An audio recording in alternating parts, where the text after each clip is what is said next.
26 जानेवारी म्हणजेच प्रजासत्ताक दिनाच्या शुभेच्छा द्यायला हव्यात की नाही, चला जाणून घेऊयात. खरोखरच आज प्रजेच्या हातामध्ये सत्ता राहिलेली आहे का, की सत्ताधाऱ्यांनीच पुन्हा प्रजेला गुलाम बनवलेला आहे? आपल्याला शाळेत शिकवण्यात आलं, democracy is of the people, by the people, for the people. म्हणजेच लोकांनी लोकांकरिता केलेले राज्य म्हणजे लोकशाही होय. परंतु आज ही परिस्थिती आणि ही लोकशाही आपल्याला कुठेही दिसत नाही. आज आपल्याला बघायला मिळतं की आंधळा दळत आहे आणि कुत्रं पीठ खात आहे, अशी परिस्थिती झालेली आहे आपल्या देशातील जनतेची. महापुरुषांनी स्वतःच्या आयुष्याची राख रांगोळी केली तुम्हाला सुधारवण्यासाठी आणि या देशातील सगळ्यात मोठी लोकशाही देण्यासाठी. त्याचबरोबर जगातील एवढं मोठं संविधान देऊन, बाबासाहेबांनी एवढा अभ्यास करून, एवढ्या देशातील संविधान वाचून तुम्हाला एवढा भारी लोकशाही असलेलं संविधान दिलंय. पण त्या देशाची परिस्थिती तुम्ही आज बघता. त्या देशातील जनता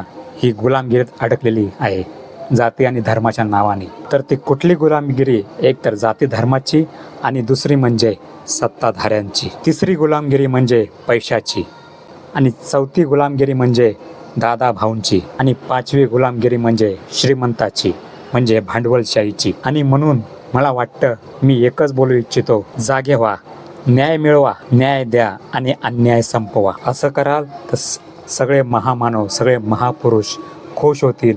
आणि हीच खरे असेल त्यांच्यासाठी आदरांजली, म्हणजेच 26 जानेवारीची शुभेच्छा तुमच्यासाठी. जय भारत, जय भीम, जय संविधान.